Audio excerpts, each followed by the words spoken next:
Hello everyone, welcome to my channel. So guys, आज हम MSc third semester polymer chemistry का topic ले रहे हैं, polymerization in homogeneous and heterogeneous system. Most time topic है guys, हमेशा एग्जाम में आता है और लॉन्ग आंसर टाइप क्वेश्चन में क्वेश्चन आएगा आपको, तो इसको आपको अच्छे से कमेंट करके जाना है। चैनल पर नए है तो प्लीज़ चैनल को सब्सक्राइब कर दीजिएगा। एमएससी केमिस्ट्री ऑल सेमेस्टर के नोट्स परचेज करने के लिए आप मुझे व्हाट्सएप पर मैसेज कर सकते हैं, डिस्क्रिप्शन पर व्हाट्सएप नंबर शेयर कर दिया है।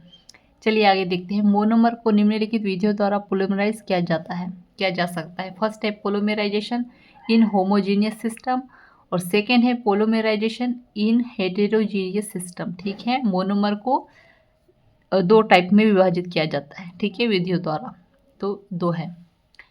तो पोलीमराइजेशन इन होमोजीनियस सिस्टम, होमोजीनियस पोलीमराइजेशन टेक्निकों में शुद्ध मोनोमर या विलयकों में मोनोमर और पॉलीमर में समरूप विलयन शामिल होते हैं। इस टेक्निकों को दो तरीकों से विभाजित किया जा सकता है, बुल्क पॉलीमराइजेशन और सॉल्यूशन पॉलीमराइजेशन। बुल्क पॉलीमराइजेशन होता है, बुल्क पॉलीमराइजेशन में सबसे सरल टेक्निक है और उच्चतम शुद्धता वाले पॉलीमर उत्पन्न करती है। ठीक है, यह विधि आसान पॉलीमर पुनरावृत्ति और उत्पादन के लिए न्यूनतम संदूषण में मदद करती है। नेक्स्ट है मिश्रण की श्यानता प्रारंभ में कम होती है, जिससे मिश्रण आसानी से हो सके तथा स्थानांतर हो सके और बुलबुला समाप्त हो सके।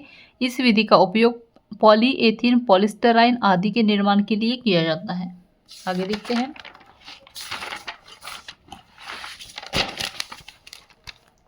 फिर है सॉल्यूशन पॉलीमराइजेशन। इस विधि का उपयोग बुल्क पॉलीमराइजेशन से जुड़ी समस्याओं को हल करने के लिए किया जाता है, क्योंकि विलय को प्रक्रिया की श्यानता में कम करने के लिए नियोजित किया जाता है। इस प्रकार ऊष्मा स्थानांतरण में मदद मिलती है और स्वतः त्वरण में को कम किया जाता है। इसके लिए विलय का सही चयन आवश्यक है। इनिशिएटर और मोनोमर दोनों एक दूसरे में घुलनशील होने चाहिए और विलय क्वथनांक के लिए उपयुक्त होने चाहिए। इसका उपयोग अक्सर कोपॉलीमर बनने के लिए किया जाता है। इस विधि का उपयोग निम्नलिखित की तैयारी के लिए किया जाता है। फर्स्ट है polyvinyl acetate C4H6O2N, polymer एक्राइल acid C3H4O3N, और यहाँ पे पॉलीएक्रिलामाइड। यहाँ पे मेरी पेन की रिफिल ख़त्म हो गई थी स्याही, तो ये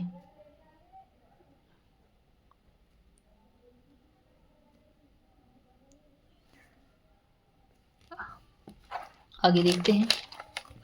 पॉलीमराइजेशन हेटेरोजीनियस सिस्टम पढ़ेंगे। तो हेटेरोजीनियस पॉलीमराइजेशन एक ऐसी प्रक्रिया है जो शुरू में सतह चरण के एक सजातीय प्रणाली के रूप में शुरू होती है, जहां मोनोमर और आरंभकर्ता पूरी तरह से घुलनशील होते हैं, लेकिन आरंभ होने पर निर्मित पॉलीमर इनसोल्युबल होता है और इस प्रकार अवक्षेपित हो जाता है।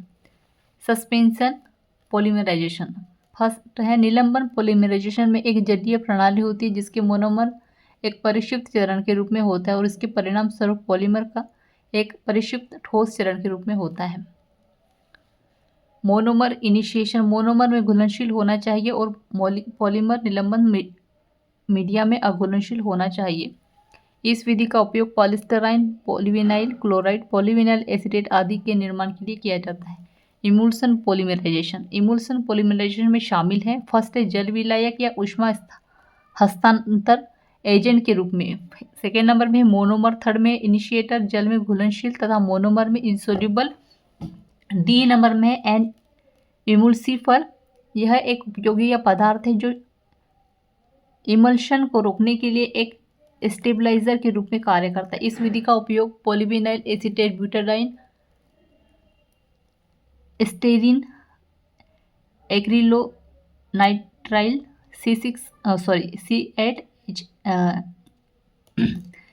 C8H8, C4H6, C3H3N small n, polychloroprene copolymer आदि की तैयारी के लिए किया जाता है।